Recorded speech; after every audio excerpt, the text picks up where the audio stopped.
Milli Hidrometeorologiya Xidmətinin məlumatına görə fevralın 17-si 18-də qərb küləyinin güclənməsi və havanın temperaturunun tədricən yüksəlməsi fonunda bəzi yüksək dağlıq ərazilərdə qar uçqunu olması ehtimalı var.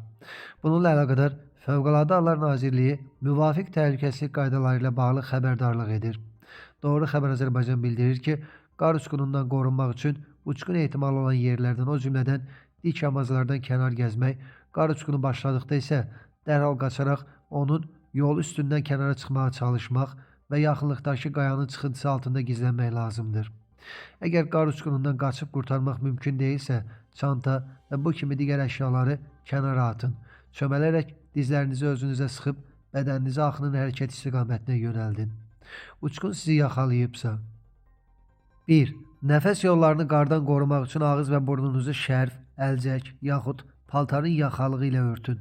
2. Qollarınızla suda üzən kimi hərəkət edərək uçqunun səthinə və ya kənarına çıxmağa çalışın. 3. Axın dayandıqda qar altında rahat nəfəs almaq üçün qollarınızla döş qəfəsi və üz ətrafında boşluq yaratmağa çalışın. 4. Uçqunun səthinə tərəf hərəkət etməyə çalışın. 5.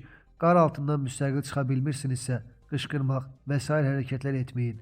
Bu sizin qüvvənizi, ətrafınızdakı oksigeni və istiliyi azaldır. Soyuqqanlılığı itirmədən xilasediciləri gözləyin, yuxuya getməyin.